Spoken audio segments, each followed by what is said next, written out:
Hi friends, welcome to డిజి సేవాపే. ఈరోజు వీడియోలో నేను మీ అందరికీ కూడా ఎంఏటిఎం యూజర్స్ ఎవరైతే ఉన్నారో ఇన్స్టాలేషన్ చేసుకున్నప్పుడు ప్రధానంగా 2 కారణాల వల్ల కొంచెం ప్రాబ్లం ఫేస్ చేస్తున్నారు. అది చాలా బేసిక్ టాస్క్. అది ఎలా క్లియర్ చేసుకోవాలన్నది కూడా నేను ఇప్పుడు డీటెయిల్గా చెప్తాను. కాకపోతే ముందుగా మీరు ఏంటంటే కొంచెం ఈ వీడియో లాస్ట్ వరకు చూడండి, ఎందుకంటే బేసిక్ డౌట్స్ అన్ని క్లారిఫై అయిపోతుంది. దాని తర్వాత ఇంకా నా యూజ్ ఉండదు. మీకు ఒక అడ్మిన్ అడగాలి, ఒక అడ్మిన్ చేయాలన్న థాట్ ఉండదు. మీకు మీ అంతటి మీరే యూజ్ చేసుకోవడానికి ఉపయోగపడుతుంది. సో ఎంఏటిఎం ఎలా ఇన్స్టాల్ చేసుకోవాలన్న వీడియో సెపరేట్. ఇందులో నేను అది చెప్పను. కేవలం ఇందులో వచ్చే ఎర్రర్ని ఏ విధంగా మార్చుకోవాలన్నది మాత్రమే చెప్తాను. ఓకే. సో ముందుగా ఎంఏటిఎం ఇన్స్టాలేషన్ ప్రాసెస్లో ఇలా Service1 యాప్ ఇన్స్టాల్ చేసుకోమంటుంది. ఇన్స్టాల్ చేసుకోవడానికి వెళ్దామా అంటే ఈ విధంగా చూపిస్తుంది ప్లే స్టోర్లో, ఈ డివైస్కి మీకు లేదు అని చెప్పేసి. సో అలాంటప్పుడు ఏం చేస్తాను అంటే మీకు ఒక లింక్ పంపిస్తాను, ఈ గూగుల్ డ్రైవ్ లింక్. ఓకే, లేదా కింద డిస్క్రిప్షన్లో ఉంటుంది, డిస్క్రిప్షన్లో నుంచి దాన్ని డౌన్లోడ్ చేసుకోండి. ఓకేనా. Service app.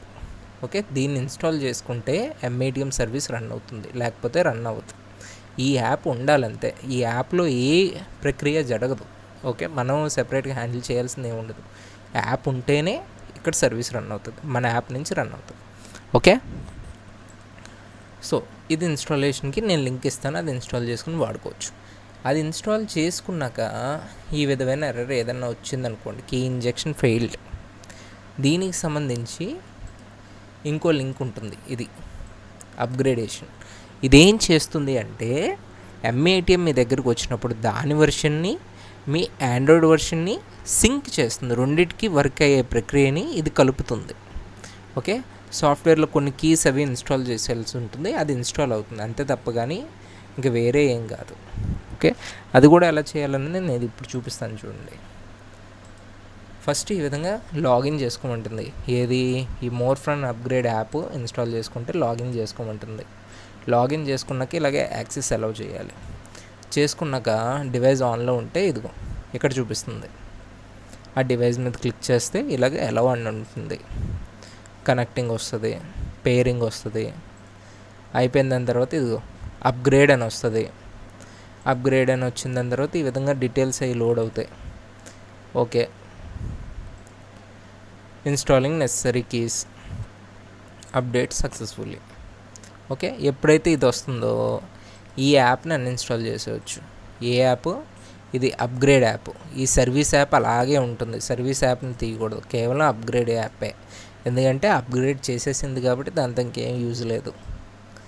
ఓకే, అది అయిపోయింది. ఈ అప్గ్రేడ్ అయిపోయింది అనుకోండి, మిగిలిన ఇన్స్టలేషన్ అంతా నార్మల్ ప్రాసెస్లో ఎలా ఉందో అలాగే చేసుకోవాలి. ఇది అతి కొద్ది మందికి మాత్రమే వస్తుంది, అందరికీ రాదు. ఓకే, దాని తర్వాత ఈ ఎర్రర్ వస్తుంది కొంతమందికి. ఎంఏటిఎం వచ్చాక మీరు యూజ్ చేసుకుంటున్నప్పుడు కంటిన్యూస్గా కార్డ్ రీడ్ ఎర్రర్ అంటుంది అంటే వచ్చిన 7 days లోపు మీరు ఇన్ఫార్మ్ చేయాల్సి ఉంటుంది. డివైస్ తీసుకున్న 7 daysలో మీరు ప్రయత్నించుకున్నాక అడ్మిన్ కూడా మీకు ఎనీ డెస్క్ తీసుకొని చూస్తారు ఏమైనా ప్రాబ్లం ఉందా అన్నది. ఓకే, ప్రాబ్లం ఉంది అంటే డివైస్ రిప్లేస్మెంట్ చేయబడుతుంది. ఓకేనా. 7 days దాటాక, 1 month దాటాక నాకు ఏ ప్రాబ్లం వస్తుంది అంటే కంపెనీ దాన్ని కవర్ చేయలేదు. దాన్ని డైరెక్ట్గా సర్వీస్ సెంటర్తోనే మీరు డీల్ చేసుకోవాలి. ఎందుకంటే 1 year వారంటీ అన్నది సర్వీస్ సెంటర్ మాత్రమే కవర్ చేస్తుంది, కంపెనీ కాదు. ఓకే, కొంతమంది అడుగుతారు మీ దగ్గరే కదా సార్ కొన్నాము, మీరే చేయాలి కదా అని. మా దగ్గరే కొన్నారు కరెక్టే, అలాగని డివైస్ యొక్క సర్వీస్ కంపెనీ చేయదు. దాని మీద ఏదైతే కంపెనీ ఉందో ఈ సర్వీస్ ఆ కంపెనీ మెంబర్ మాత్రమే చేయగలరు. ఓకేనా. So thank you. ఇలాగ మాత్రం ఎర్రర్ వచ్చిందంటే మాత్రం కంపల్సరీగా అడ్మిన్కి బిఫోర్ హ్యాండ్ ఇన్ఫార్మ్ చేయండి. ఏటీఎం కొత్తలో వచ్చినప్పుడు ఈ ఎర్రర్ వస్తాయి. ఓకేనా. Thank you.